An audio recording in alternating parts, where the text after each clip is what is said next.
De farmácia por região, isso é um dado interessante também para a gente comparar. A região sudeste é a região com o maior número de cursos de farmácia no Brasil, 257, 43% dos cursos de farmácia estão na região sudeste. E como um grande destaque, uma mudança que aconteceu recentemente é que a nossa região nordeste passou a ter, então, o segundo número de cursos de farmácia, ser o segundo colocado em termos de quantidade de número de cursos de farmácia, públicos ou privados, certo? Em termos de números absolutos, existe no Brasil cerca de 600 cursos presenciais de farmácia. 600 cursos presenciais, tá? Além desses, nós sabemos, sendo contra ou não, você sendo contra ou não, os EADs, os cursos EAD estão em vigor, estão autorizados pelo MEC, estão em pleno funcionamento. Tá? Então, somam-se a esses 600 cursos presenciais, mais 276 cursos EAD aprovados com a graduação em farmácia. Ok? Então, nós temos aí um total de 876 cursos de farmácia no Brasil. São estimadas cerca de 96 mil vagas presenciais, sendo que 12% são instituições públicas e 84% são instituições privadas de ensino farmacêutico. Mas olha esse comparativo, vejam, o Brasil tem 876 cursos de farmácia. Tá? Isso é um dado da COIFA, a Federação Ibero-Americana, e ela mostra o total de cursos de farmácia por país da Europa. Tá? E o somatório da Europa inteira dá 201 cursos, na Europa inteira. E no Brasil nós temos, lembram? 876 cursos. Eu estou dando essa introdução para mostrar para você, para chegar ao ponto, o clímax da história, que é a questão da formação por competências, a importância que isso tem para a nossa atuação, para a atuação de vocês já farmacêuticos e para os futuros farmacêuticos que irão atuar. Ok? Bem, e na federação e nos estados da federação, São Paulo tem a maior quantidade, né? Pernambuco está aqui com 27, a Bahia está aqui com 39, então, enfim, né? Em termos percentuais, São Paulo tem o destaque em termos de quantitativo de cursos de farmácia. Aí vem um dado muito importante para a gente discutir. Tá? Com tantos cursos, com tantos farmacêuticos no mercado, sendo formados, com mais de 800 cursos, como é que está a atuação desse povo no mercado, desses 218 mil farmacêuticos? Tá? A estimativa do Conselho Federal é que hoje a média de vagas por emprego, ou seja, a média de profissionais por emprego está quase chegando a 2. Quer dizer o quê? Que já nós vamos ter 2 farmacêuticos para cada vaga de emprego no Brasil. Tá? E isso se chama concorrência. Tá? Os farmacêuticos aqui do Vale talvez estejam mais percebidos em relação a isso, mas há pouquíssimo tempo atrás era muito fácil você conseguir mais de um emprego, inclusive, porque tinha pouco farmacêutico e muita vaga, muito mercado, né, disponível. Só que essa realidade vem mudando, e hoje quem está saindo agora na graduação já se depara com a situação de uma certa dificuldade para você conquistar essa vaga de emprego. Essa concorrência está chegando à nossa região. Então, nós já temos aqui, inicialmente, a Univasf, depois chegaram mais 2, hoje nós temos mais 3, que eu me recorde, privadas, instituições privadas com curso de graduação em farmácia. E, claro, quando todas essas pessoas começarem a ser formadas, o mercado vai exigir essa concorrência, né? Que hoje é de 1,7.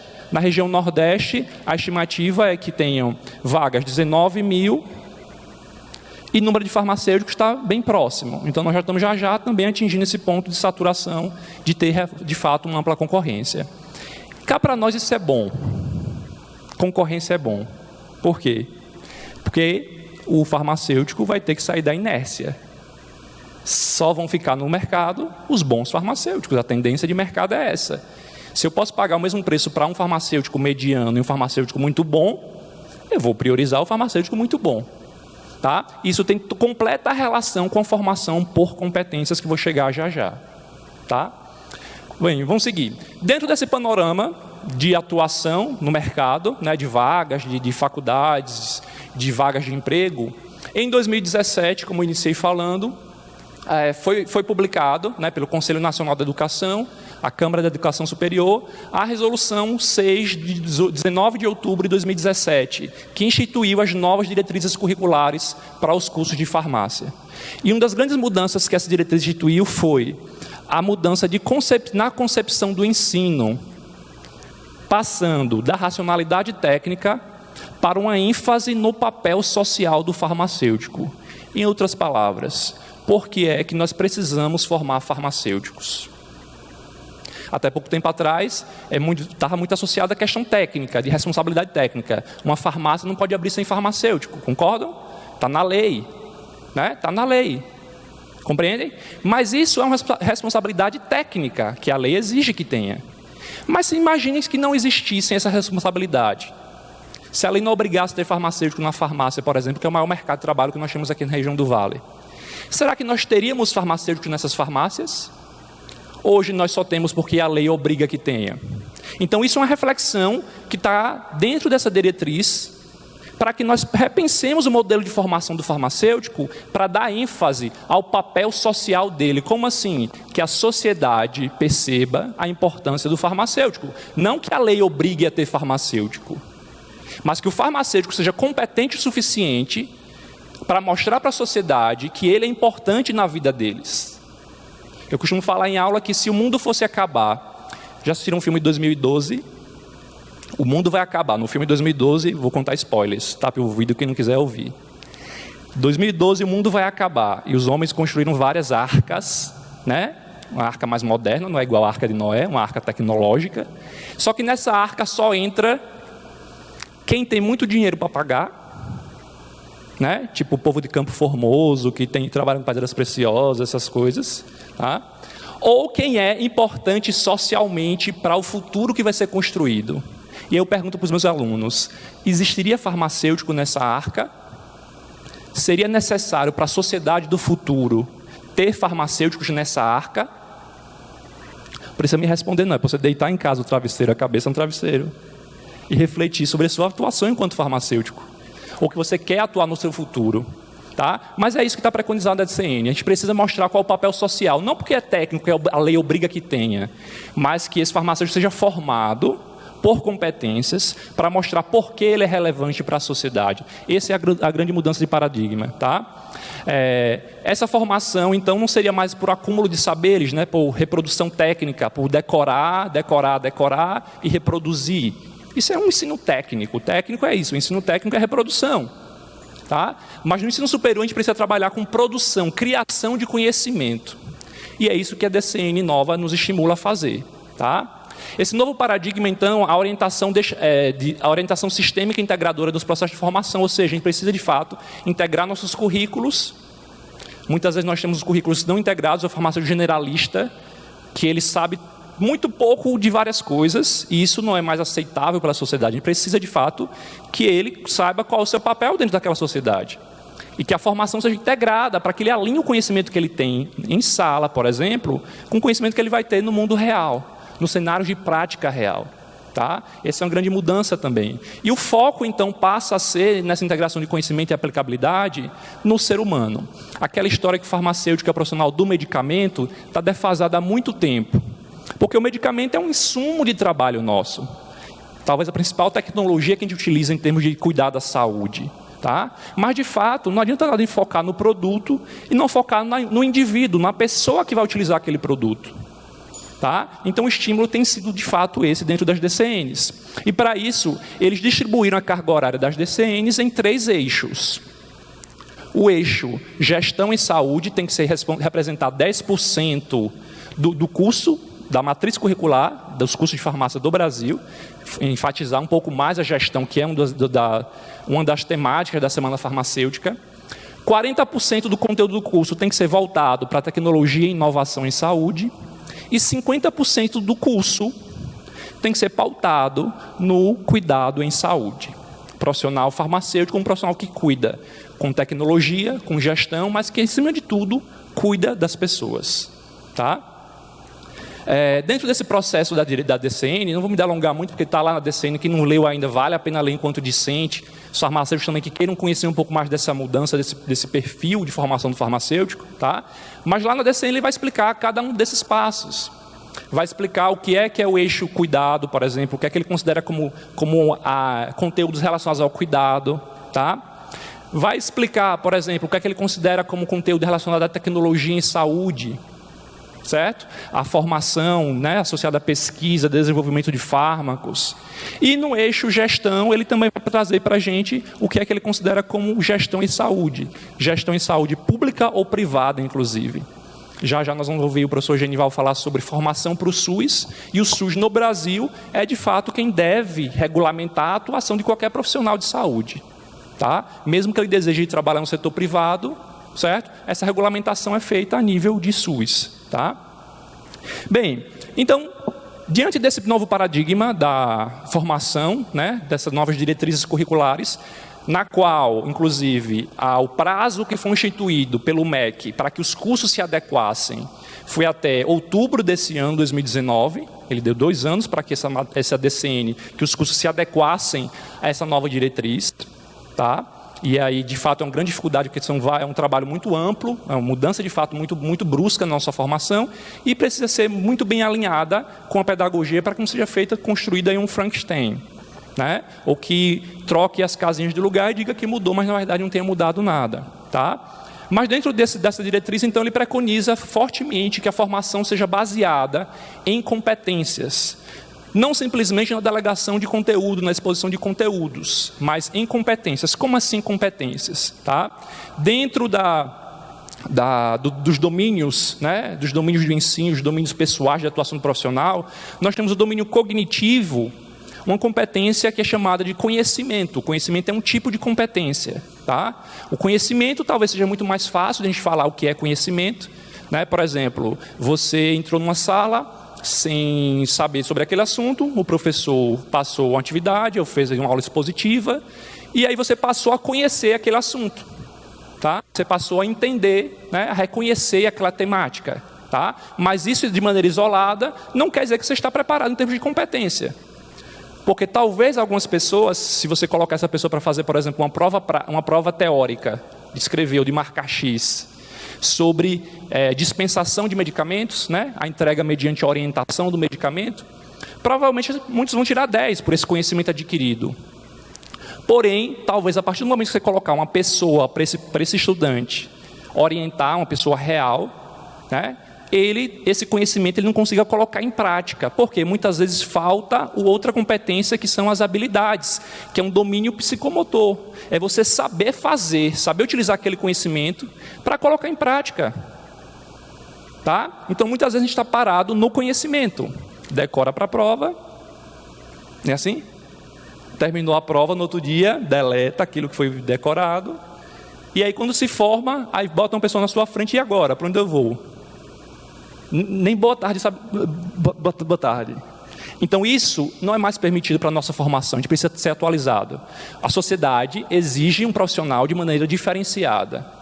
E nesse ponto ele precisa alinhar o conhecimento com habilidades, mas também não é só isso, ele precisa ter um terceiro tipo de competência, que são o que a gente chama de atitudes, envolve um domínio afetivo, a atitude de você ser aquilo, de você entender de fato, se posicionar enquanto profissional, ter a atitude de saber que aquilo é um valor seu. Você precisa fazer aquilo ali, não é porque a lei lhe obriga, é porque aí você tem a atitude de fazer, você tem a proatividade de fazer. Tá? Então, de maneira geral, as competências são elencadas nesses 3 tipos. Na literatura, na pedagogia, existem vários outros tipos de conceitos, mas o mais usado e o que o nosso Conselho Federal de Farmácia adota como eixo norteador são essas 3 competências: conhecimento, habilidades e atitudes. A formação tem que ser baseada, tem que ser alinhada a esses 3 tipos de competência. Se é uma delas só, o tripé fica curto e aí o banquinho cai, não funciona. As 3 têm que estar bem alinhadas, os 3 tipos de competência. Tá? E por que, então, já que está falando sobre empreendedorismo, sobre ensino, tá? Por que formar por competências? Porque eu preciso mudar, porque eu tenho que sair dessa inércia do modelo atual de formação e tentar focar mais nas competências, não em conteúdo exclusivamente. Porque uma profissão só existe se existir uma necessidade social, concordam? Por que existe... Por exemplo, se a gente for assistir filmes de antigamente, né, existia uma profissão chamada acendedor de poste. Imagina a cena. Ele ia de poste em poste, acendendo um por um. Precisa disso hoje em dia? Não precisa. Então, uma profissão só existe se tiver relevância social, se a sociedade precisar. Senão, ela é fadada a deixar de existir. Então, se a nossa formação tem que ser baseada, norteada pelo que o mercado quer, a gente precisa estar alinhado a esse mercado. E o que o mercado tem desejado hoje em dia são profissionais com competências diferenciadas. Não há mais espaço nesse mercado que já está concorrido de 1,2, 1,7 farmacêuticos por vaga. Não há mais espaço para aquele que é só decorador, que só sabe ler, decorar e cuspir aquele assunto. Não existe esse espaço mais. Tá? Eu preciso preparar esse discente para que ele saia formado de maneira que contemple os três tipos de competência, independentemente do lugar onde ele for atuar. Tá? Então, como é que está esse panorama do mercado em relação às competências? Olha só. Aqui é o mercado de farmácia especificamente. Né? Como sempre, toda vez que a gente vai buscar no Google, em qualquer base de dados que você buscar sobre mercado, sempre o que você vai ver rotineiramente, com raríssimas exceções, você vai ver o quê? Crescimento. Crescimento de venda de medicamentos, crescimento de produtos para saúde e bem-estar, que envolvem cosméticos também. Né? Mercado de nutrição esportiva, que é a área de atuação do farmacêutico, por exemplo. Então, nosso mercado de atuação farmacêutica, a perspectiva é amplo crescimento. Tem sido assim há muito tempo, constantemente. Uma área diminui, outra área cresce. E, de fato, durante o congresso, vocês vão ter a oportunidade, amanhã à tarde, por exemplo, de participar de uma mesa redonda, onde vão vir 3 profissionais que vão falar para vocês de oportunidades no mercado de trabalho que são pouquíssimas explorados ainda, mas que nós, farmacêuticos, podemos atuar. Né? Estética, vacinas e clínica de hemodiálise. São só 3 exemplos, tem vários outros, mas nós reunimos aqui 3 exemplos, baseado inclusive no perfil aqui da região do Vale do São Francisco, que ainda é pouquíssimo explorado nesses 3 aspectos, tá? Enquanto meio de atuação do farmacêutico. Tá? Mas, de fato, é um mercado em crescimento. E aí, quando a gente vai comparar esse mercado em crescimento com o mercado de maneira geral, uma busca, né, nas revistas aí de empreendedorismo, de mercado, de comércio, a gente percebe que esse perfil de profissional tem mudado. Nessa última década, a exigência que o mercado tem sido diferente. Ele tem buscado profissionais diferenciados. Tá? Então, o que tem sido estimulado agora, por exemplo, é profissional com formação diversificada, versátil, autônomo, que o digam os entregadores de comida. Né? Já perceberam? Que ele não tem um vínculo, ele é autônomo, ele trabalha para ele.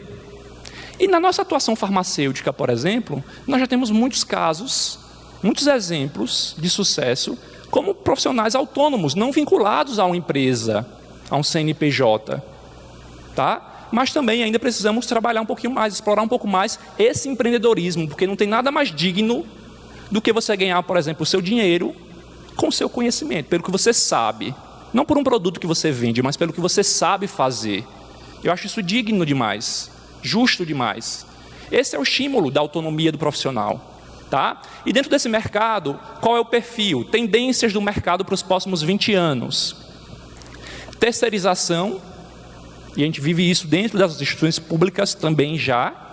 Tá? Do mesmo jeito que o EAD, gostando ou não, é uma tendência de mercado. E aí, isso é um momento para a gente discutir em outra situação. Tá? Mas é uma tendência do mercado. Tá? Funcionário remoto, né? Aquele home care, você trabalha a domicílio, home office, é uma tendência. Dinamismo, aquele profissional que não é expert só naquele parafusinho redondinho que cabe lá na parafuseta. Não, ele tem que ser dinâmico. Né? Ele tem que ser versátil. Tá? Áreas promissoras, olha lá, bem-estar, e nós trabalhamos com a área de bem-estar também, porque está muito alinhado essa questão de bem-estar e saúde, né? Meio ambiente, longevidade, aí eu destaco aí, eu trabalho com idoso, então há muito tempo eu percebo que no mercado de fato existe uma tendência de envelhecimento da população e que o farmacêutico, por que não se especializar no atendimento desse público, já que já é a maior parcela de atendimento de qualquer farmacêutico, tá? A jornada de trabalho, a tendência é que haja uma redução e profissões novas que vão surgir, entre elas, por exemplo, conselheiro de aposentadoria. Vamos precisar em breve, porque né, cada dia é uma lei nova, cada dia é uma alternativa privada, o público vai ou volta, esse aceita, adere, não adere. Então, a tendência é que esse mercado, até novas profissões, tipo assim, crie-se necessidades sociais que não são atendidas por outros profissionais, e que surjam, então, uma oportunidade de negócio para um futuro profissional atender, certo? E só que dentro desse paradoxo aí de tendência de mercado, a grande marco, de fato, nessa, digamos assim, como é chamada, né, por muitos especialistas, a quarta revolução industrial, de fato é a tecnologia. A tecnologia tem impactado todas as profissões, inclusive as profissões de saúde. Tá? Então, se a gente for ver aqui esse dado aqui do Fórum Econômico Mundial, ele fala que as máquinas irão fazer mais tarefas do que os humanos em 2025. 2025 parece longe, né? Ano que vem, mês que vem é 2020 já. Tá? Então, vejam, uma tendência de mercado, a automatização, a inteligência artificial, tá? Tirando ou transformando várias profissões em profissões obsoletas ou desnecessárias. Tá? E se a gente for atuar dentro da área de saúde, por exemplo, né? Na área de saúde especificamente, quando a gente vai falar sobre edição genética, a possibilidade de entender você editar um ser humano geneticamente. Eu quero um ser humano assim, ó, de olho azul, loiro, inteligente, forte, rápido, atlético, geneticamente. Então, hoje em dia nós temos tecnologia para editar o genoma humano, para chegar a esse nível no futuro, por exemplo. Isso é a tecnologia modificando nossa atuação, tá? O que mais? A tecnologia de robótica que envolve, por exemplo, a utilização de chips. Você implantar um chip em você e esse chip monitorar o seu corpo. Para que fazer check-up? Esse chip monitora você o dia todo. Batimentos, frequência, né? A respiração, saturação de oxigênio. Imaginam isso? Isso já é realidade. Não, isso aqui não é ficção científica, não é filme, aquele filme de ficção científica, não. Isso é realidade. Isso é hoje. Tá? A possibilidade também, um grande avanço tecnológico, a possibilidade de você ter a modificação de células-tronco. Antigamente as pessoas tinham que congelar, por exemplo, o embrião, né, ou o cordão umbilical para obter célula-tronco. Hoje em dia você já consegue pegar células normais, digamos assim, né? E convertê-las em células-tronco. Isso é uma evolução tecnológica também. Tá? Doenças que não tinham curas hoje, neurocognitivas, fisiológicas. E hoje que já tem a possibilidade de você curar, ou de se retardar, tá? Com medicamentos que agem especificamente inibindo, por exemplo, o envio de uma mensagem de RNA, para que aquela proteína que é danosa ao cérebro não seja enviada, não seja produzida, e aquela doença deixe de existir, como é a doença de Huntington, né, que é uma doença degenerativa, muito parecida com Parkinson, Alzheimer. Já existem medicamentos assim hoje. Ok? Então vejam, essa pesquisa aqui, feita pela Época Negócios, Terra, Scoop, elas avaliaram como a opinião de especialistas, né, de gestores de recursos humanos, de grandes empresas do Brasil, tá? Como eles acham que a tecnologia pode impactar a sua atuação profissional. Só estou recordando a vocês que estou falando de competência. Já vou explicar porque eu estou introduzindo isso também. Porque isso aqui envolve diretamente nossa formação por competências. Como a tecnologia tem influenciado a nossa formação. Tá? A necessidade de mudança nesse processo de formação do farmacêutico. Certo? Então vejam, nessa pesquisa, eles mostraram que, eles fizeram a seguinte pergunta: como você descreve o impacto do avanço tecnológico recente sobre sua empresa? 56% informaram que essa mudança já afetou completamente o nosso negócio. Tá? Completamente. Aqui eles perguntaram aos profissionais: qual foi o impacto do avanço tecnológico no seu trabalho nos últimos 5 anos? 44% disseram que já afetou completamente a minha carreira. A tecnologia influenciou completamente, impactou a minha carreira. Tá? E aí eles fizeram outra pergunta. E perceberam que o brasileiro ele superestima, na verdade, ele superestima as suas habilidades, suas competências. Porque, segundo a pesquisa dos brasileiros, né, a maior parte diz que não tem nenhum impacto negativo no seu trabalho a tecnologia. Por quê? Porque ele é preparado para lidar com mudança, 56%. Será que é mesmo? Será que nós estamos preparados para lidar com essa mudança da tecnologia na nossa área de atuação enquanto farmacêuticos? Vamos testar isso agora. Vejam, isso aqui é uma publicação que foi lançada no Oxford em 2013, no qual pesquisadores fizeram uma avaliação de quão suscetível várias profissões estão de serem extintas devido à automação tecnológica. Tá claro? A partir dessa pesquisa, eles criaram um site chamado Will Robots Take My Job? Que seria ao pé da letra. Os robôs vão tomar o meu emprego? Tá? Tá lá o site. Quem quiser ser curioso e testar, vai lá. E eu fui curioso e fiz um teste. Por exemplo, a profissão bombeiros. Você imagina que a tecnologia vai deixar o bombeiro obsoleto? Existe uma chance, um risco de 17% nas próximas décadas, de o bombeiro deixar de existir. Porque a tecnologia é capaz de fazer muita coisa que ele já faz hoje. Então ele deixa de ser necessário. 17% de risco. Tá claro? Os bombeiros. Piloto de avião, copiloto e engenheiros de voo. Risco de deixar de existir a profissão devido à tecnologia. 18%. Vocês entrariam no avião sem piloto? Levanta a mão quem entraria no avião sem piloto. Se fosse uma máquina pilotando, vocês entrariam? Vocês sabiam que a maior parte, mais de 70% dos acidentes de aviação é erro humano, não é da máquina? Mas ainda assim, parece que a gente se sente mais seguro se tiver um humano ali. Então ainda tem esse lado da tecnologia, né? O lado humano, de a gente ver uma pessoa que é semelhante a gente e confiar mais nele do que na máquina, que erra menos. Mas vejam, existe a tendência. Tá? Vamos subir esse percentual. Motoristas de ônibus, de trânsito e intermunicipais. O risco de deixar de existir, 67% de chances da máquina substituir os motoristas de ônibus. Nós já temos hoje carros autônomos, né? Tá? Então, para motorista ou trocador, né? Cobrador no ônibus, não tem mais. Perceberam? Tinha o motorista e o cobrador. Hoje em dia o motorista faz as duas coisas. Então o cobrador ou virou motorista ou perdeu seu emprego. Tá claro? Vamos aumentar um pouquinho esse percentual? Graças a Deus, operadores de telemarketing.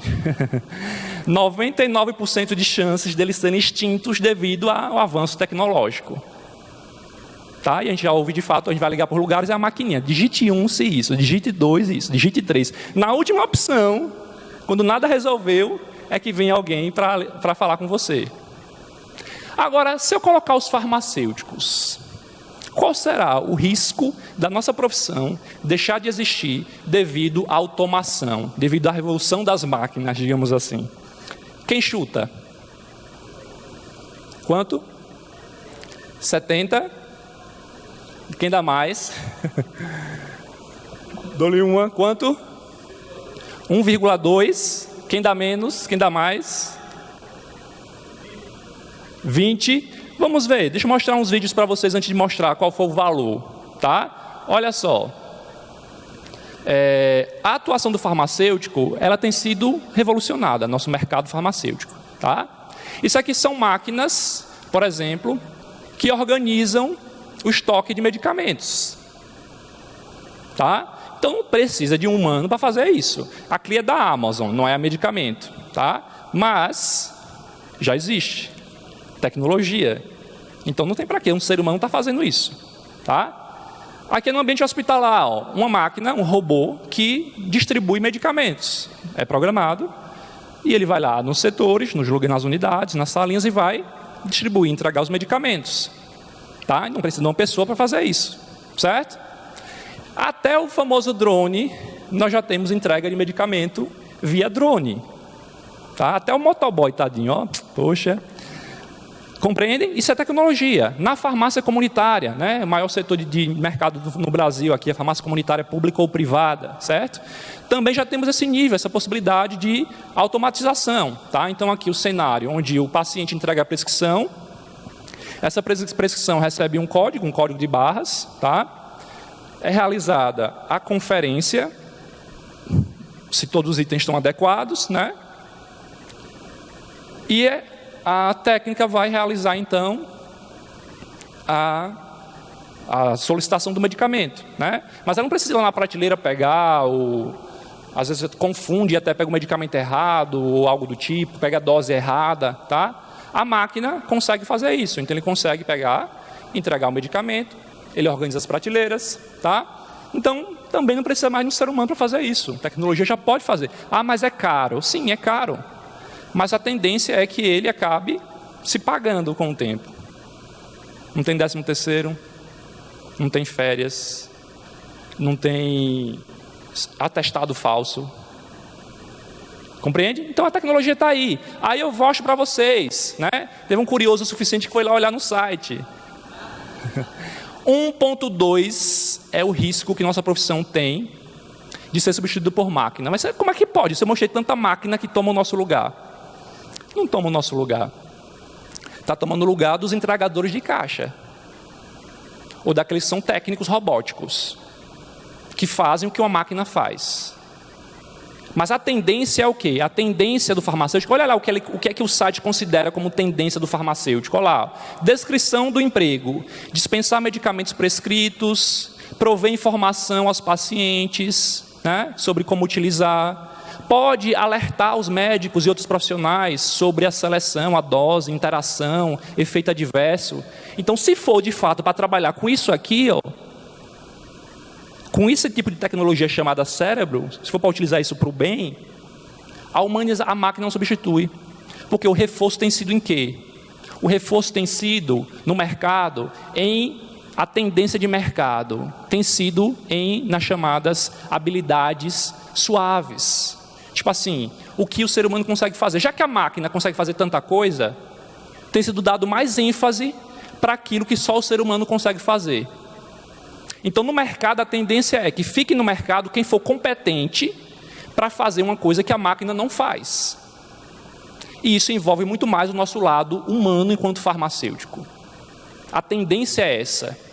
Tá? Não tem ponto de correr. Se você for um entregador de caixa, um repetidor, a máquina vai tomar o seu lugar. Agora, o nosso lado humano, o nosso lado de competências associadas, por exemplo, isso aqui também é do Fórum Mundial de Economia, e ele mostra as tendências, ó, competências de liderança, comunicação, colaboração, criatividade está no topo. Criatividade. É uma competência que o mercado deseja do profissional, um profissional criativo. Aquele que faz mais do mesmo, não interessa, já está cheio de pessoas que fazem isso. Agora, o profissional criativo é o que é necessário. Tá? Persuasão, capacidade de ser persuasivo, de tomar decisão, de orientar que as pessoas tomem essa decisão. Tá? Colaboração, adaptabilidade, gestão do tempo.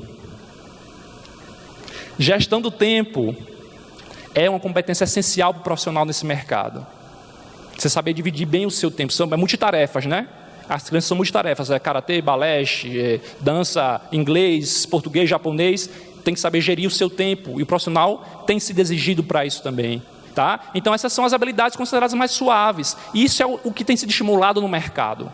Competências associadas a esse tipo de formação do farmacêutico. Tá? E ainda nas tecnologias, nas competências tidas como técnicas, como duras, o topo delas ainda é, por exemplo, novas áreas inovadoras, como a computação em nuvem. Cadê David? Não está aqui, ó. Computação em nuvem, tá? A inteligência artificial. Então, veja, se vai trabalhar com tecnologia, tem que ser a tecnologia não de reprodução, mas de criação. E para você, enquanto pessoa, a exigência não é de ser repetidor. A exigência é que você seja um criador, seja criativo, seja inovador. Tá? Nessa perspectiva, já para ir finalizando a minha fala, a formação, já que o mercado tem exigido isso, já que o mercado exige esse tipo de competências diferenciadas, né, a gente precisa também mudar a formação. E a gente precisa, em termos de educação, isso aqui é uma pirâmide que fala dos domínios de pensamento, né, pensamento de ordem superior e pensamento de ordem inferior, tá?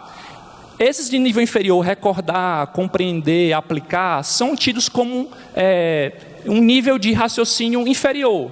Está muito associado a curso técnico de reprodução de conhecimento, aprende e reproduz. Mas em termos de nível superior, a gente precisa evoluir para esse topo da pirâmide. Estimular que o discente, que o farmacêutico seja formado com base em análise, avaliação e principalmente criação de conhecimento. Criação de informação, não reprodução de informação, criar, inovar. É isso que o mercado exige de vocês. E é por isso que a formação por competências é tão importante, para que esse farmacêutico possa ter encaixe. Porque ele tem 1,2 vezes de chance de ser substituído pela máquina. Desde que ele esteja alinhado a essas competências. Se ele simplesmente reproduzir o que foi feito até há pouco tempo atrás, ele não vai ter mais espaço no mercado. Por quê? O mercado está exigindo um perfil de profissional diferenciado. Tá? E aí nós precisamos também, enquanto docentes, enquanto discentes, entender que o modelo vai mudar e o modelo de ensino, a tendência é que ele seja modificado também. Não existe mais espaço na forma da educação, simplesmente, unicamente, exclusivamente, para o professor que chega em sala, reproduz o conhecimento, fala o que ele sabe, o aluno balança a cabeça e finge que está entendendo e vai para casa. E aí depois ele recebe um diploma. Não existe mais isso. Não deveria existir. A tendência é que nossa formação, e está lá na diretriz curricular nacional, seja baseada em formação por competências, com inclusão de modelos de ensino baseado em atividades, em métodos ativos, onde o aluno é o principal ator pelo seu aprendizado, não o professor. Não sou eu que te ensino, eu te ajudo a aprender. Eu sou um auxiliador, um direcionador, mas você é o ator, a atriz principal. Tá? A metodologia ativa, ela vem com essa perspectiva de ensinar de maneira ativa, em que o aluno é corresponsabilizado por esse aprendizado. Tá? E aí também é uma outra vertente que a gente precisa trabalhar muito, porque nossas faculdades em geral, né, não tem essa visão, essa perspectiva. Nós, enquanto formadores hoje, não fomos formados assim. Então, até para a gente é um desafio ter que aprender para poder auxiliar vocês nesse processo. Tá? E aí, para finalizar, para resumir, digamos assim, minha fala, esse currículo baseado em competências, ele precisa, de fato, pensar em elencar essas competências, né, conhecimento, habilidade, atitude, pensando naqueles 3 eixos: gestão, tecnologia e cuidados. Isso vai ser exigido do nosso perfil curricular de formação. Tá? Pensar nessas estratégias de ensino inovadoras, né? Cenários desafiadores de ensino, que envolvam simulação, que envolva prática em mundo real, que envolva maior número de estágios no curso. Hoje, os cursos de farmácia, obrigatoriamente, tem que ter estágio a partir do 3º período. Todos os cursos têm que começar no máximo, no 3º período, os estágios. Isso é uma mudança muito grande para a nossa formação. Tá? E, claro, mudar, como eu falei, a maneira de avaliação. Se eu vou ensinar diferente, usar exclusivamente, não estou dizendo que é errado ou que é ruim, mas exclusivamente a prova teórica de marcar X, não vai preparar esse profissional para o mercado. Ele precisa resolver problemas, porque o mercado vai botar para ele problemas, situações complicadas, para ele dar conta, não para ele marcar X. Ele precisa pensar, criar, inovar. Tá? Essa é a grande tendência do mercado. E aí eu deixo essa frase do nosso patrono, que eu acho que resume bem as competências. Né? Não basta saber ler que Eva viu a uva. É preciso compreender qual a posição que Eva ocupa no seu contexto social, quem trabalha para produzir a uva e quem lucra com esse trabalho. Isso é formar por competências. Isso é o nosso patrono. Queira ou não queira, sempre vai ser. Digam que não, digam que sim, mas ele sempre vai ser o nosso patrono. Paulo Freire. Isso é formar por competências. Tá? Muito obrigado por terem me ouvido até aqui.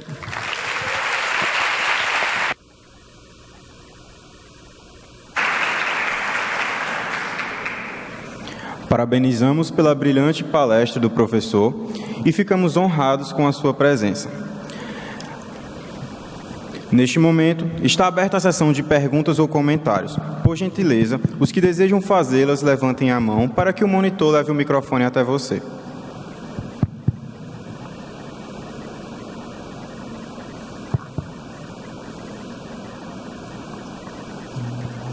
Não sejam tímidos, podem perguntar.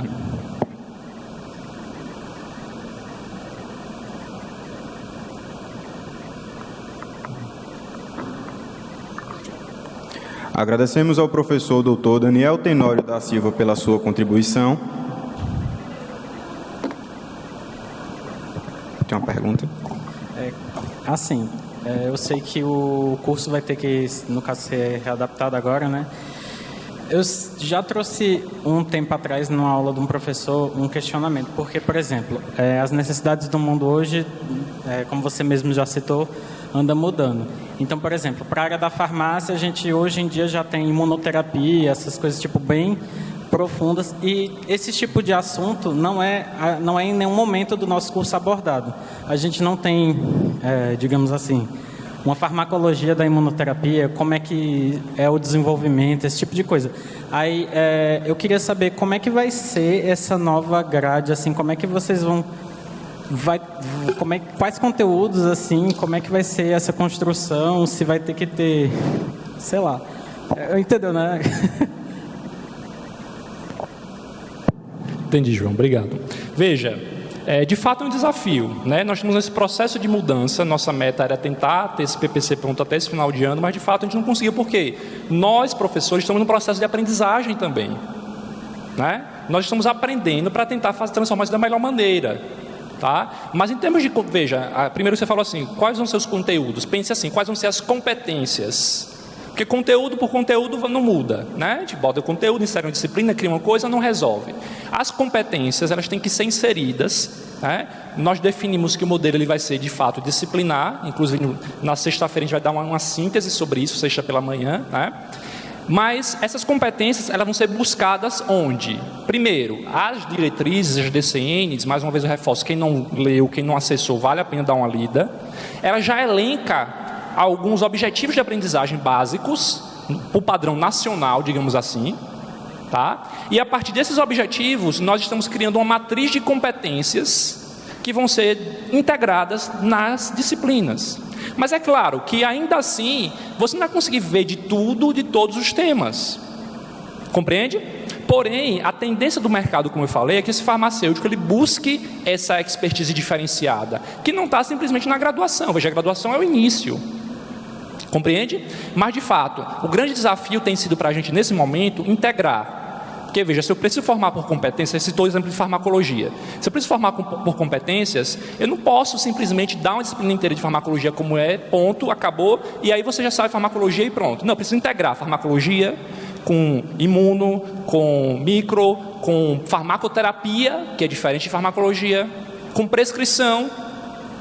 Compreende? Eu preciso integrar esse conhecimento para que ele saiba, que é conhecimento, ele saiba fazer habilidade e ele coloque isso em prática como uma atitude do profissional, tá? Então, assim, de fato, você só pensando assim, se eu vou ver esse conteúdo, se eu não vou, isso a gente vai ser natural, a gente não vai conseguir ver tudo. Nossa área de atuação são mais de 130 possibilidades de atuação do farmacêutico, de subespecializações. Então, tudo não vai ser visto. Porém, a tendência é o quê? Preparar para o que o mercado exige. Por exemplo, um profissional criativo, né? Um profissional que saiba se comunicar com as pessoas, um profissional que saiba gerenciar pessoas. Compreende? E essas competências vão acabar sendo direcionadas, integradas, dentro do conteúdo, digamos, mais técnico. Porque não adianta ele ser técnico e ele não saber colocar em prática. Tá? Então, é um desafio, inclusive, os discentes da Univace, do centro acadêmico, estão convidadíssimos a continuar participando desse processo, para que vocês também possam trocar essas ideias, que são extremamente positivas para o nosso novo PPC, que pretendemos ser lançado no ano 2020. Tá?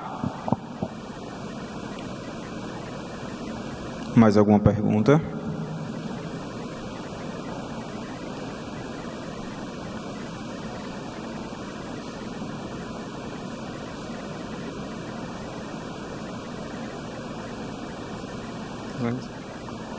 Agradecemos ao professor doutor Daniel Tenório da Silva pela sua contribuição e convido para o recebimento do certificado.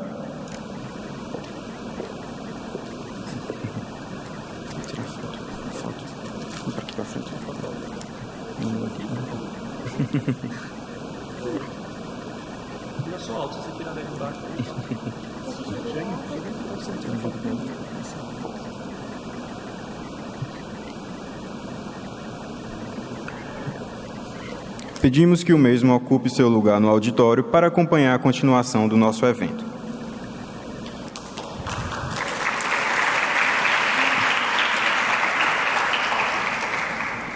Seguimos agora com a segunda palestra, intitulada Estratégias de Ensino para a Atuação do Farmacêutico no SUS, que será proferida pelo professor doutor Genival Araújo dos Santos Júnior.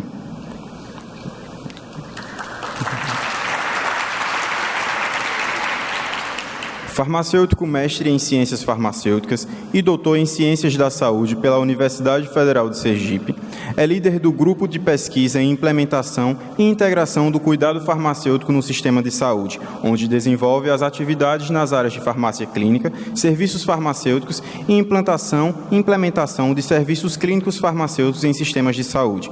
É presidente da Regional Sergipe da Sociedade Brasileira de Farmácia Clínica. Atualmente, é professor adjunto do Departamento de Farmácia e Nutrição do Campus Alegre da Universidade Federal do Espírito Santo, docente e coordenador local do Programa de Pós-Graduação em Assistência Farmacêutica, Associação de Instituições de Ensino Superior, e é membro fundador e coordenador geral do Projeto Social Farmacêuticos da Alegria. Quem disse que açúcar e afeto não podem curar? Com a palavra, o professor.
Boa tarde. Primeiramente, fico muito honrado pelo convite de estar conhecendo Petrolina, de estar falando sobre algo que a gente costuma fazer, e confesso que eu fico muito emocionado de pegar esse microfone depois de Daniel. Na verdade, acho que eu estou envergonhado, porque Daniel ele é um dos profissionais. Eu até falei mais cedo no curso, você não estava presente, mas eu fiz questão de falar, um dos profissionais que eu mais me espelho, sabe? Eu tento me espelhar nele, como profissional e principalmente como pessoa. Eu tive a oportunidade de dividir uma disciplina com ele, e foi um momento assim de grande aprendizado. Eu no doutorado aprendendo a ser professor. Então, assim, meus sinceros agradecimentos ao professor Daniel. Eu mais uma vez estou muito orgulhoso de estar aqui, muito honrado de estar aqui. Então, já me foi apresentado, cadê? Aqui, mas acho que não está indo. Acho que está.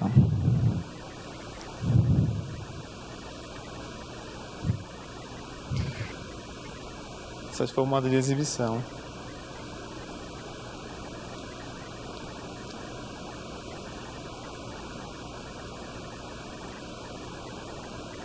Foi agora.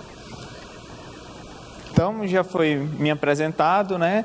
Quem sou eu na fila do SUS, né? Eu sou farmacêutico, Genival, fui formado lá na Universidade Federal de Sergipe. Hoje eu estou como professor da Universidade Federal do Espírito Santo, e que eu venho desenvolvendo algumas ações, né? Eu estou lá desde fevereiro.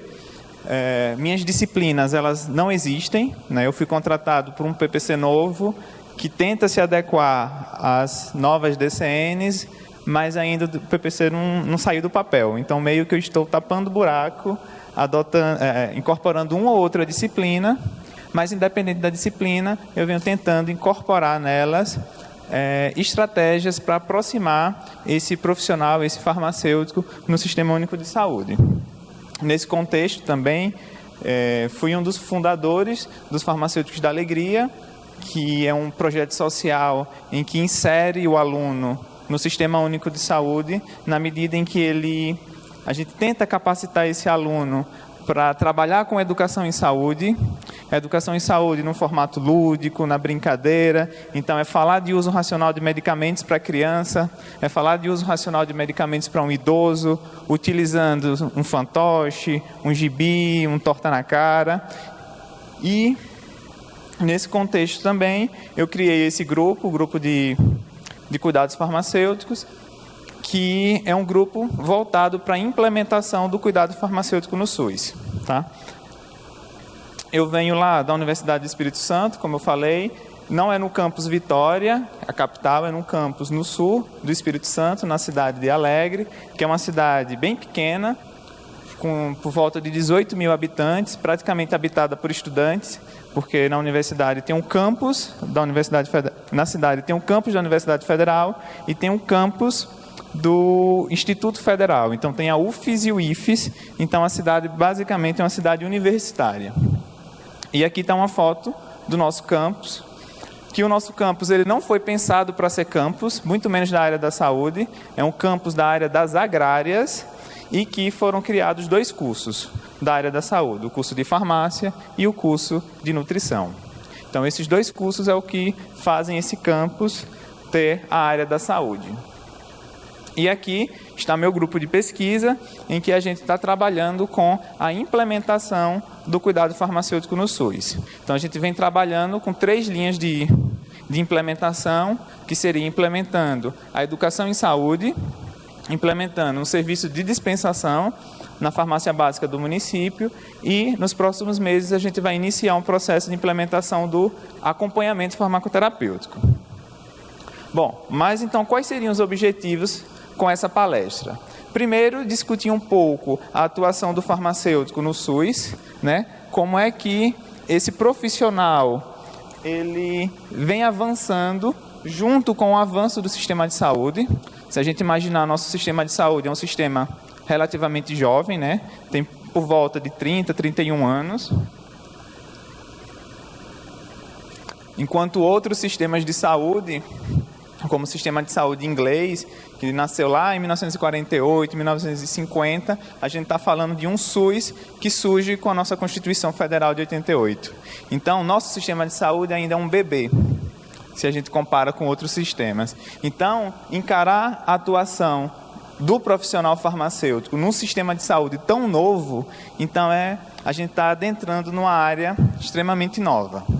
Tá? Vamos discutir um pouquinho, brevemente, na verdade, reforçar o que o professor Daniel, na palestra anterior, apresentou sobre as novas diretrizes curriculares, o novo perfil de exigência desse profissional farmacêutico. E eu vou apresentar para vocês, né, o que seriam as práticas de ensino na comunidade e as estratégias de ensino. E para representar, né, eu trago aqui uma foto que eu tirei de uma das farmacêuticas que eu atuei. Eu fui consultor do Ministério da Saúde, capacitando os farmacêuticos para atuarem no Sistema Único de Saúde. Então, eu tive a oportunidade de estar em contato com profissionais da prefeitura que estavam, inseridos dentro da comunidade, literalmente, dentro da comunidade. Tá? E essas minhas experiências, principalmente com esses profissionais dentro do SUS, é que me fazem refletir muito o que é que a graduação pode proporcionar ao estudante para que ele se insira também no Sistema Único de Saúde. Tá? Bom, então falar de atuação do farmacêutico no SUS é falar da criação do SUS. O SUS, ele é criado, né, suas primeiras, vamos dizer assim, bases legais, junto com a Constituição Federal de 1988, na medida em que lá no seu artigo 196 é definido que saúde é um direito de todos e um dever do Estado. Então isso já diz muita coisa. Se estamos falando de um profissional de saúde, de um profissional de atuação no Sistema Único de Saúde, então esse profissional, meio que na Constituição, ele já se faz necessário, já que ele é um profissional de saúde que vai atuar na saúde das pessoas. A Lei 8080 e a 8142, que são leis que vão operacionalizar o que diz a Constituição, elas também já são bastante claras, quando ela diz que deve-se garantir assistência terapêutica integral, e o que eu acho mais fantástico, vírgula, inclusive farmacêutica. Então, vê, nos documentos legais que operacionalizam o SUS, que operacionalizam que a saúde é um direito de todos e um dever do Estado, está clara, né, a participação da assistência farmacêutica como algo que o SUS, que o governo, né, que o Estado, vamos dizer assim, vai poder proporcionar à sua população. Seguindo a lógica desses documentos que reforçam esse papel, temos a Política Nacional de Medicamentos, no ano de 1998, então dá para a gente ir acompanhando. 88 a Constituição, 1990 as Leis Orgânicas da Saúde e agora a Política Nacional de Medicamentos em 1998, em que também ela aponta, garantir a necessária segurança, eficácia e qualidade, a promoção do uso racional e acesso. Veja que a Política Nacional de Medicamentos ela já vem a reforçar o papel do farmacêutico nesse ambiente. Caminhando mais, evoluindo mais, em 2004, temos a Política Nacional de Assistência Farmacêutica, que, mais uma vez, é mais um documento que reforça a atuação desse profissional no sistema de saúde. Veja que é uma série histórica de vários documentos, vários aparatos legais que dizem, o farmacêutico ele tem que estar inserido no SUS. O farmacêutico é um profissional de saúde que tem que estar dentro do sistema de saúde. Caminhando ainda do ponto de vista legal, 2010 sai uma portaria do Ministério da Saúde que propõe uma nova organização do sistema de saúde. O SUS ele tem que deixar de ser um sistema piramidal, em que eu tenho atenção terciária, secundária e primária, ou então uma falsa interpretação de que a atenção terciária é melhor, é mais importante, o hospital é mais importante do que a UBS. Eu saio de uma lógica piramidal e eu vou para uma lógica em redes. Nessa lógica em redes, a unidade básica de saúde, o centro de especialidades, o hospital, eles têm igual importância. O que vai diferenciar entre eles é a densidade tecnológica de um e do outro, né? O hospital ele tem uma maior densidade tecnológica, eu vou precisar de mais equipamentos, instrumentos, procedimentos, ao passo que a atenção básica não vou precisar de tanto. Tá?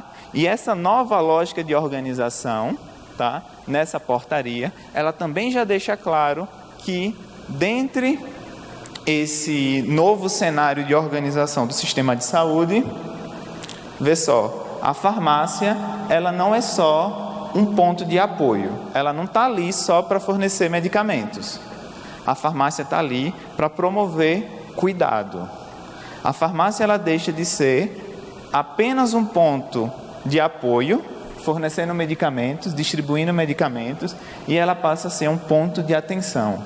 Por ser um ponto de atenção, é um ponto onde se realiza cuidado, onde o paciente vai ser cuidado e tratado pelo farmacêutico e por outros profissionais. E vejam, é mais um documento do Ministério da Saúde que reafirma esse profissional dentro do SUS. Caminhando ainda, chegamos na Lei 13.021, em 2014, veja, a gente está vindo de 1988, com a Constituição Federal, até os dias atuais. Então, em 2014, na Lei 13.021, artigo 3º, fala assim, farmácia é a unidade de prestação de serviços destinada à assistência farmacêutica, assistência à saúde e orientação sanitária individual e coletiva. Ou seja, só vem reafirmar todo o aparato legal que eu apresentei até agora, de como esse profissional tem que estar inserido. E ainda diz mais, né? No âmbito da assistência farmacêutica, as farmácias de qualquer natureza requerem obrigatoriamente para seu funcionamento a responsabilidade de assistência técnica do farmacêutico. Ou seja, vê o leque de determinações, vamos dizer assim, do ponto de vista legal, colocando esse profissional dentro e inserido desse sistema. Paralelo a todas essas documentações, vamos dizer assim, o próprio Ministério da Saúde iniciou programas de qualificação para esse profissional. Um desses programas é o Programa Nacional de Qualificação da Assistência Farmacêutica, em que prevê a qualificação desse profissional sob vários aspectos. Um aspecto relacionado à estruturação, desses serviços, um aspecto relacionado à educação, à informação e, vê só, um aspecto relacionado ao cuidado. Ou seja, é de entendimento do Ministério da Saúde que o farmacêutico tem que realizar atividades assistenciais, que o farmacêutico tem que cuidar de gente, que o farmacêutico tem que cuidar de pessoas. Em paralelo também, temos as ações do Conselho Federal de Farmácia, né, reafirmando esse papel do farmacêutico na área clínica, com as várias resoluções. Eu trouxe aqui apenas duas, a 585 e a 586, que vai regularizar as atribuições clínicas do farmacêutico, a questão da prescrição desse profissional. Temos os cursos e materiais desenvolvidos pelo PROFAR, que é esse programa do Conselho Federal de Farmácia, que visa tanto a elaboração de documentos como o arcabouço lógico-conceitual, que define os serviços clínicos farmacêuticos, como também guias de prática para a gestão da tosse, do espirro, dismenorreia e outras tantas publicações realizadas pelo Conselho Federal, bem como programas voltados para capacitar o farmacêutico também, mais uma vez, dentro do SUS, seja numa unidade de saúde ou mesmo dentro de uma farmácia comunitária. Ou seja, desde 1988, vários documentos, como eu apresentei aqui para vocês, reafirmam que o farmacêutico é um profissional que deve estar inserido dentro do SUS. E como bem o professor Daniel falou na palestra anterior, isso exige algo novo desse profissional. Vai exigir que esse profissional ele entenda de cuidado, ele saiba cuidar de gente. No minicurso hoje pela manhã a gente discutia um pouco isso, né? A evolução que foi o farmacêutico, deixar de olhar para a caixinha do medicamento e passar a olhar quem é que está tomando essa caixinha de medicamento. Então isso vai exigir uma nova formação. Então veja, a própria evolução da disciplina, da profissão, os próprios documentos legais do Ministério da Saúde, do Sistema Único de Saúde, só reafirmam esse profissional como um profissional cuidador, que está presente ali para cuidar de pessoas. E a resolução, né, as diretrizes curriculares, ela afirma, né, que o curso de graduação em farmácia deve ser pautado em princípios éticos e científicos, capacitando os futuros farmacêuticos para os diferentes níveis de complexidade do sistema de saúde, ou seja, a lógica das redes, a lógica das complexidades, a lógica da atenção primária, secundária e terciária. E também é taxativo, né, é assertivo em afirmar, né, a carga horária do curso, que deve ser pautada, né, de atividades aí em 50% no eixo cuidados em saúde, que envolve toda a conjuntura desse profissional inserido dentro do SUS, né? Cuidados em saúde é definido, né, como um conjunto de ações voltados para o indivíduo, a família e a comunidade, considerando a autonomia do ser humano, a singularidade e o contexto social, ou seja, eu estou vendo a pessoa. O farmacêutico, eu não estou vendo mais a caixinha do remédio, eu estou vendo a pessoa e em que situação ele está inserido, né? Nos diferentes níveis, familiar, comunitário. E ele ainda é assertivo em afirmar, né, questões do estágio obrigatório que deve contemplar o Sistema Único de Saúde. Então veja o leque de possibilidades para esse profissional estar atuando dentro do Sistema Único de Saúde. Então isso meio que induz ou força, vamos dizer assim, a academia, né, as universidades, a tentar trazer esses temas de SUS para suas disciplinas, para os seus PPCs, que com base nas nossas novas diretrizes curriculares, isso se torna mais evidente, né, como a gente já apresentou.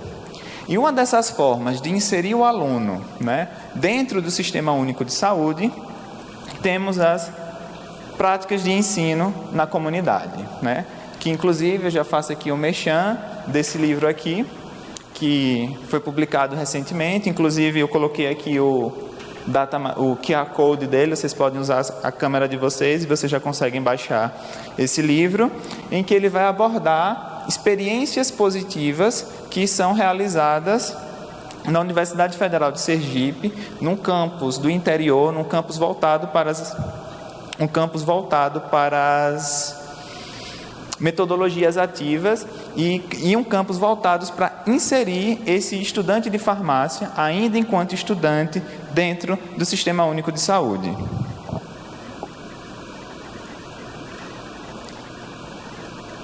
Posso passar? Alguém vai tirar a foto, alguma coisa? Passar. Então, as práticas de ensino na comunidade, nesse campus da universidade, elas são módulos curriculares planejados para que eu consiga aproximar esse estudante dentro de um contexto de Sistema Único de Saúde. Fazendo um pequeno comentário, durante a minha graduação, os 5 anos que eu fiquei dentro da graduação, eu atendi 2 pacientes. Eu estive dentro do sistema de saúde em 2 momentos na minha graduação toda. Então veja que era um modelo tradicional em que não tinha esse contexto voltado para o Sistema Único de Saúde. Essas práticas de ensino na comunidade, ela visa também vivência nos serviços de saúde, ou seja, vivências no SUS,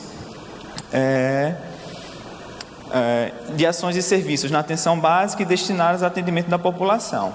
E os cenários de prática são os próprios equipamentos de saúde, que aí os equipamentos de saúde entendem-se como os CAPs, hospitais, unidades básicas de saúde, equipes de saúde da família, NASF e todos os equipamentos que o município proporciona.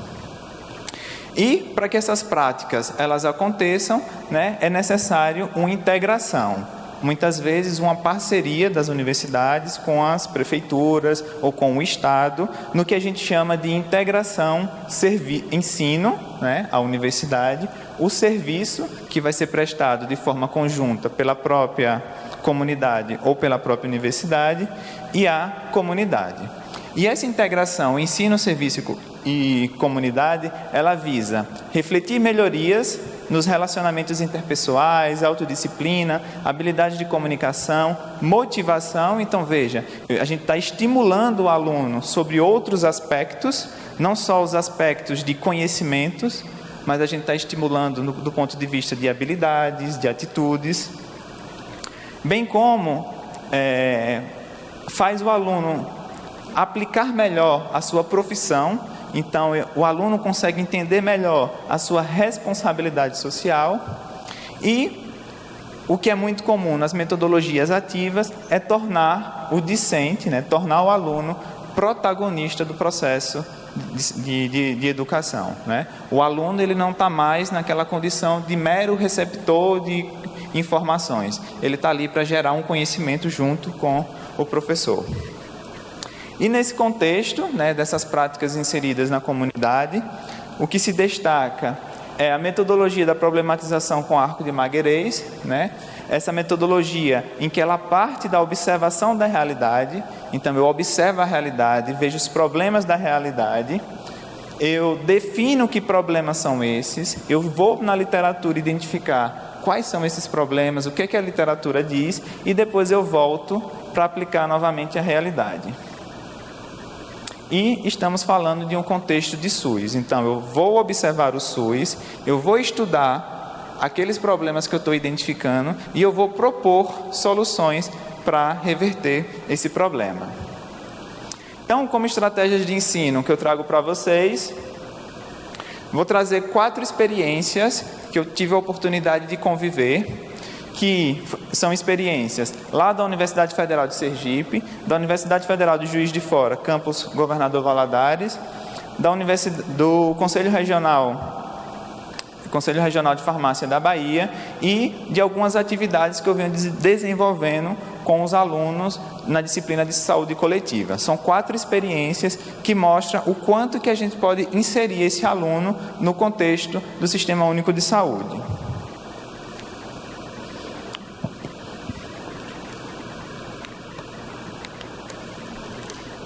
Então, a primeira experiência é da Universidade Federal de Sergipe, em que o curso ele tem uma nítida inserção do farmacêutico dentro do contexto de saúde, dentro do sistema de saúde, por meio das PECs. que são práticas de ensino farmacêutico na comunidade. E cada PEC, né,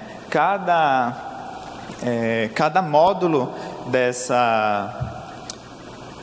módulo desse curso está inserido em um dos cenários do Sistema Único de Saúde da região. Então, por exemplo, temos uma PEC dentro de uma instituição de longa permanência para idosos. Então, o aluno ele vai se inserir dentro de um asilo, né, de uma instituição de longa permanência.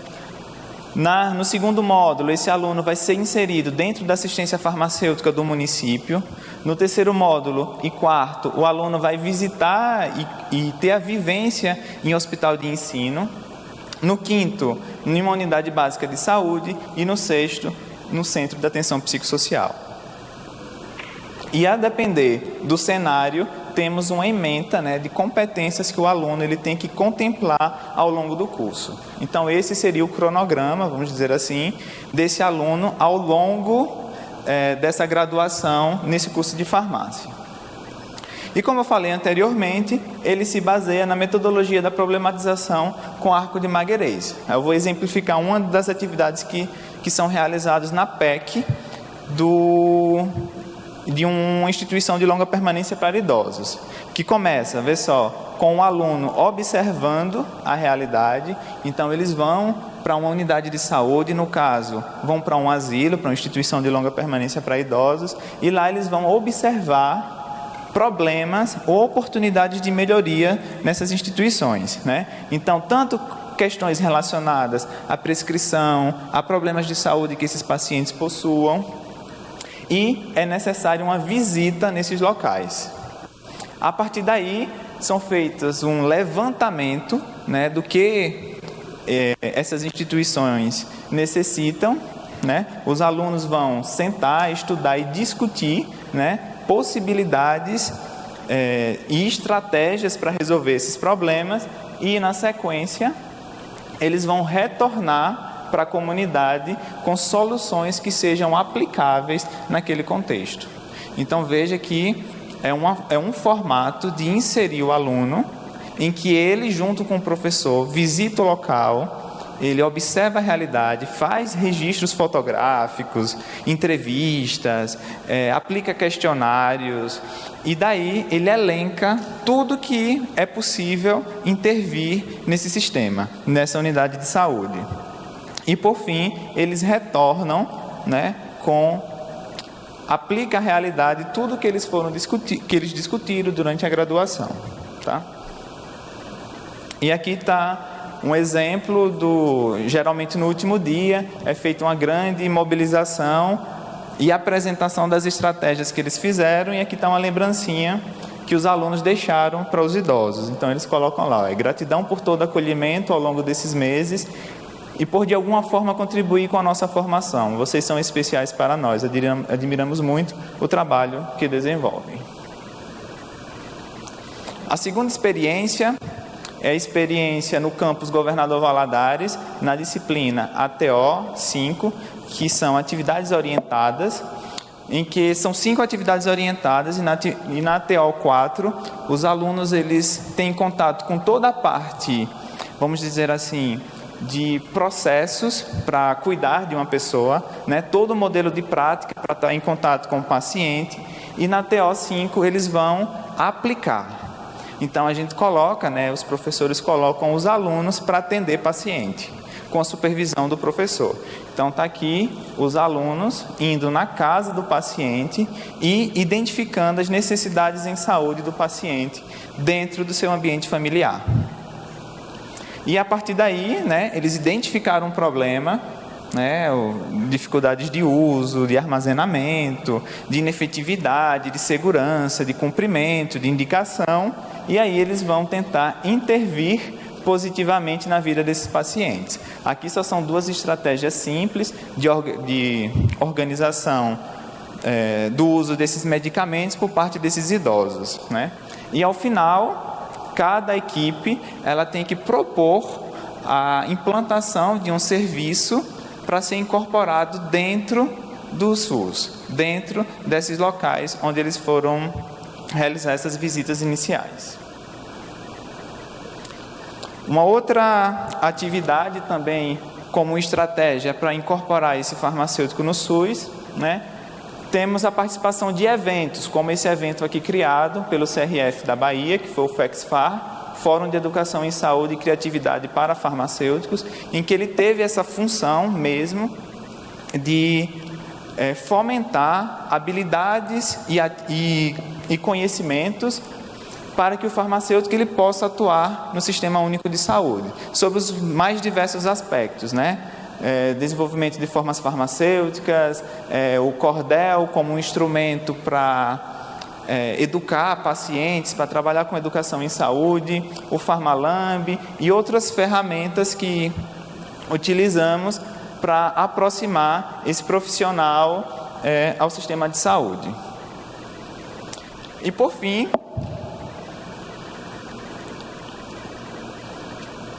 eu trago uma experiência que eu estou desenvolvendo com os alunos de farmácia.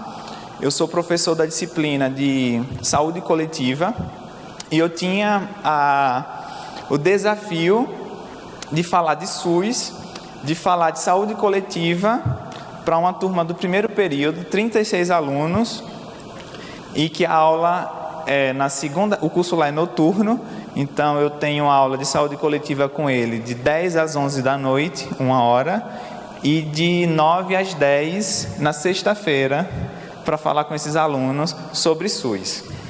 Então foi um desafio para mim, né? Prender a atenção de 36 pessoas em um tema que não é tão simples, mas que eles precisam assimilar esse conhecimento por tudo que a gente já viu, por toda essa necessidade e exigência de um profissional que esteja dentro do sistema de saúde. Então, como eu falei, é uma disciplina. A disciplina foi saúde coletiva, uma disciplina de 30 horas no primeiro período.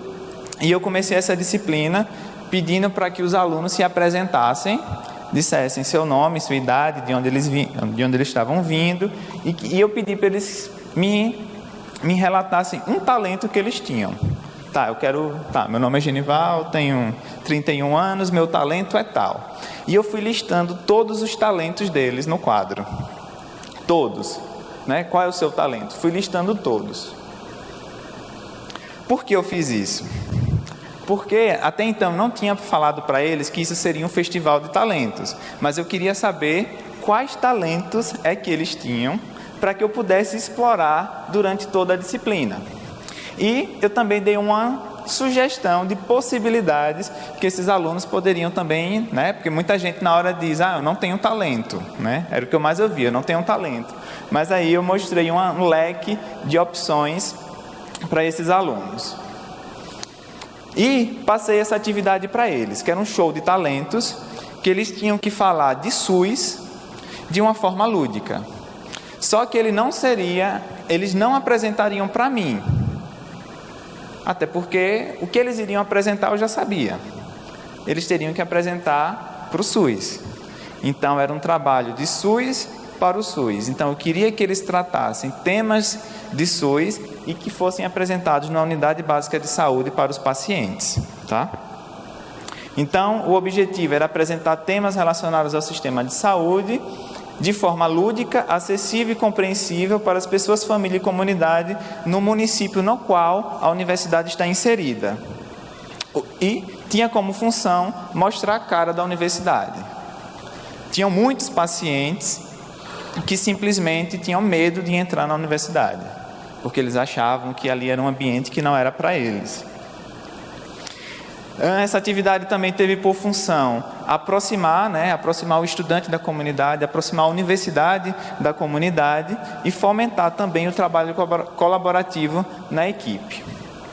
Bem como aumentar conhecimentos, desenvolver habilidades e atitudes, promover a autonomia do paciente, porque a ideia desse serviço é empoderar o paciente, fazer com que o paciente entenda o sistema de saúde e passe a defender esse sistema de saúde.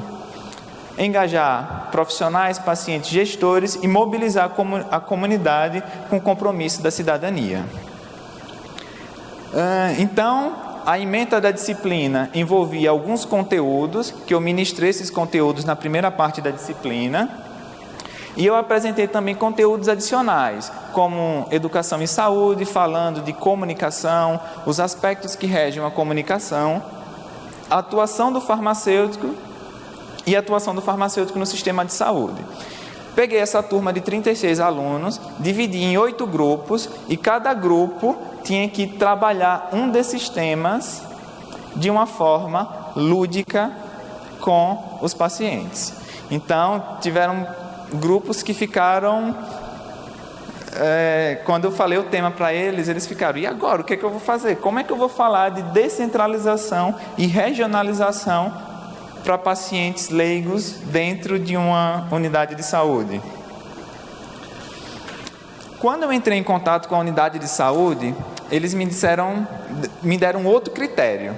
Eles disseram, estamos no mês de novembro, você não acha que seus alunos deveriam apresentar alguma coisa sobre novembro, saúde do homem e diabetes não? Aí, eles estavam cedendo o espaço, então eu disse, então passei mais essa atividade para eles. Além deles apresentarem os temas de saúde que a gente já tinha definido, obrigatoriamente todas as apresentações tinham que falar de diabetes e ou saúde do homem. E criei critérios para essas apresentações. Eles tinham que abordar o tema principal, que foi sorteado, tinham que falar do tema secundário, que era saúde do homem ou diabetes. Eles tinham um tempo de apresentação de 5 minutos, mais ou menos ou seja, eles tinham 5 minutos para falar de SUS para o SUS. Eles tinham que ser criativos, tinham que trazer uma ideia original, tinham que adequar a sua linguagem ao público, que eu acho que é o grande barato de ser farmacêutico, é que você passa a ser um tradutor, Você transforma todo aquele conhecimento, toda aquela carga, todo aquele conhecimento gerado em artigos, em disciplinas, em teses, e você traduz numa linguagem acessível para o paciente. Então a gente avaliava o quanto que isso era adequado ao público, tom de voz, se a história tinha enredo, se teve o reforço das informações e uma impressão geral. E quem fazia essa avaliação não era eu. Eu montei uma banca, acho que eu não coloquei aqui não a banca, mas eu criei uma banca de professores e de profissionais do SUS para avaliar esses trabalhos. E aqui estão os ensaios. Eu deixei o tema livre, podia fazer teatro, podia fazer dança, podia fazer o que eles quisessem, desde que fosse de 4 a 6 minutos e que fosse num tom de voz adequado, numa linguagem adequada, num enredo adequado. E durante a disciplina eu ia discutindo com eles, discutindo vários aspectos. Então, agendamos com a Secretaria Municipal de Saúde um dia e fomos lá, na Unidade de Saúde da Família da Vila do Sul. Está aqui os alunos chegando no dia para a gente fazer esse grande espetáculo.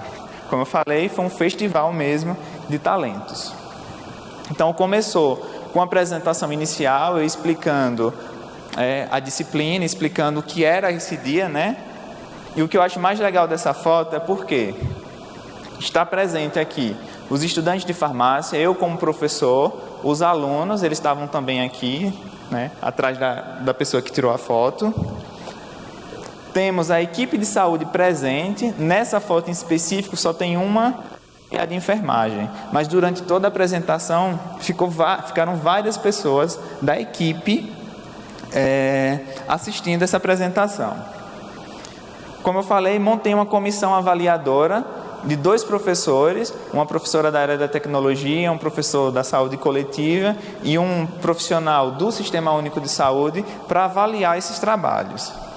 E o mais barato, o usuário daqui, o usuário do SUS, ele foi o nosso objeto. Então, veja, estamos discutindo, pensando em estratégias de colocar esse aluno para o SUS, para os usuários, numa linguagem adequada e adequada para esse paciente aqui, esses pacientes que estavam assistindo essa apresentação. Então, foram 8 grupos, o tema era livre e assim, apareceram as coisas mais fantásticas que vocês podem imaginar. O grupo 1, que foi o grupo do Sistema Único de Saúde como tema, eles utilizaram como estratégia um programa de entrevista com Fátima Bernardes. Então, eles entrevistaram uma equipe de profissionais de saúde e o barato é que tinha um dos membros infiltrado nos pacientes. E ela era doida por Fátima Bernardes, corria atrás dela. Enfim, eles utilizaram de um teatro de uma maneira lúdica, utilizando o humor para falar o que era SUS para a população. O segundo trabalho, o segundo grupo, foi para tratar da universalidade. Então, eles utilizaram como estratégia um teatro de fantoches. O grupo 3 tratou da integralidade, que também usou um pouco do teatro, de um diálogo entre uma avó e uma neta, mostrando o quanto que essa neta ela tem acesso a serviços de saúde que a avó, na época dela, não teve. Grupo 4, que é o grupo da equidade, eles trabalharam com teatro e com a dança e com um poema. Eles fizeram um poema sobre equidade, eles recitaram esse poema e uma das componentes, ela é bailarina, então ela fez uma apresentação interpretando esse poema sobre equidade. O grupo 5 fez um telejornal para trabalhar com a descentralização e a regionalização. O grupo 6 fez um teatro também, mostrando uma confusão que acontecia na unidade de saúde. O grupo 7 fez um telejornal e fez uma paródia no final da apresentação. Eu vou colocar essa paródia para vocês. Fizeram uma paródia de uma música. Espera aí, depois eu passo.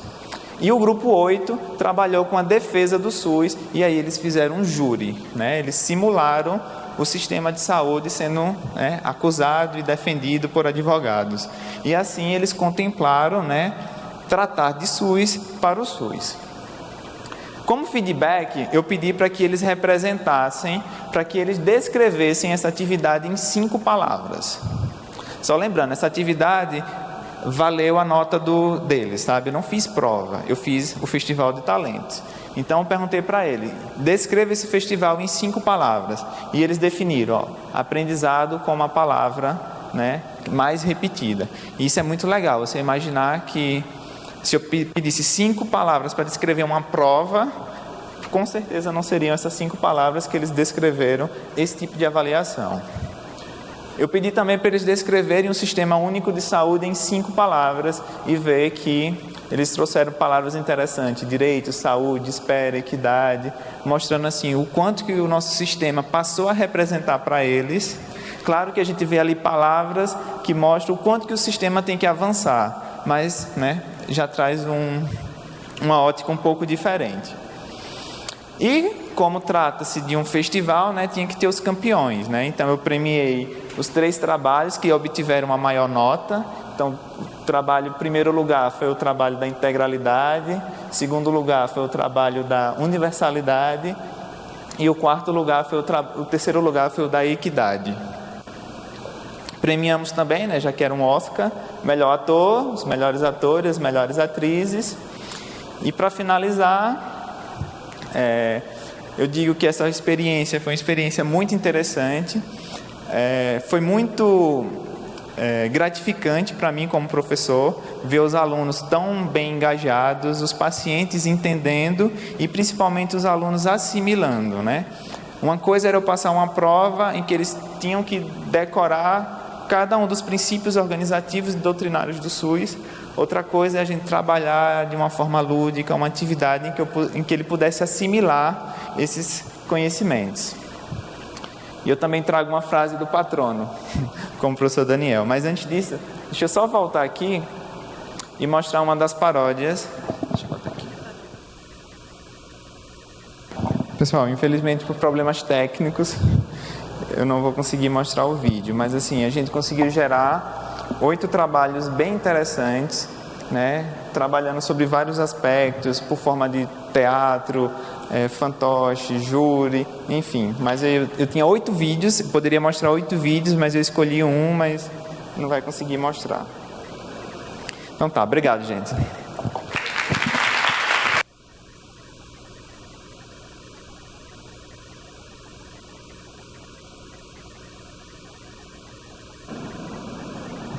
Obrigado, professor Dr. Genival Araújo dos Santos Júnior, pela sua contribuição no evento.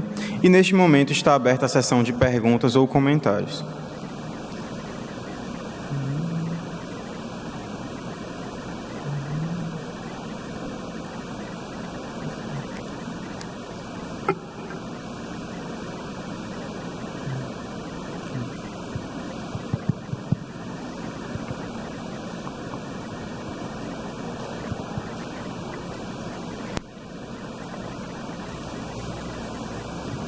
boa tarde.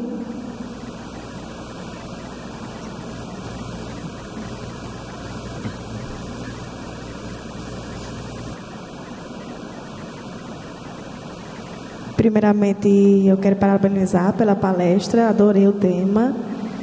E assim, eu quero fazer uma perguntazinha, já que o tema foi bem abrangente. Todos sabem que o farmacêutico no SUS, ele faz um papel muito importante.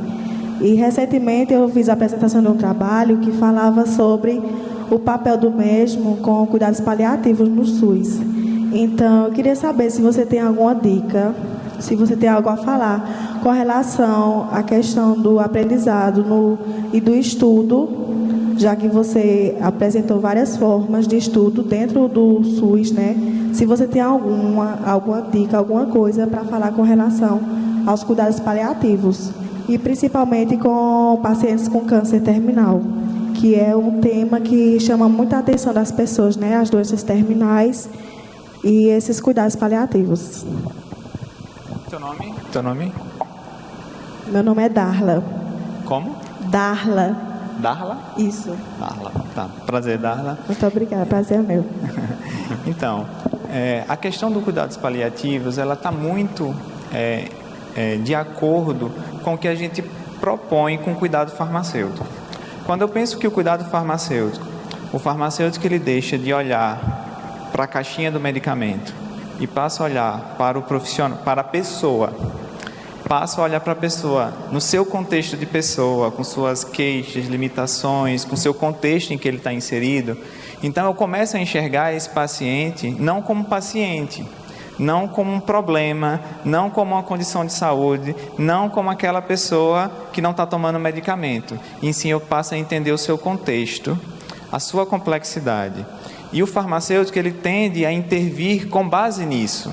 Então, quando a gente pensa numa lógica de cuidados paliativos, é uma lógica muito em enxergar o ser humano que está à sua frente, em como eu posso minimamente proporcionar uma melhora, porque nessas condições, em muitas dessas condições, eu não vou ter a cura, mas eu vou ter, né, um contexto e eu vou mudar as situações para que esse paciente consiga viver dignamente no resto dos seus dias.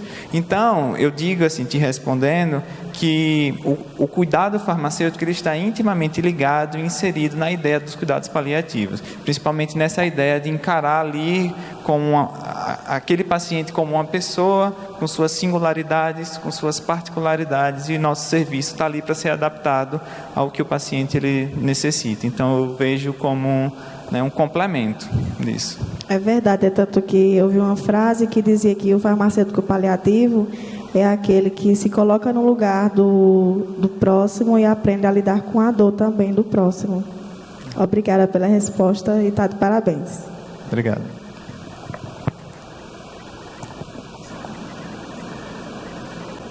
Agradecemos a contribuição do professor e convido-o para o recebimento do certificado.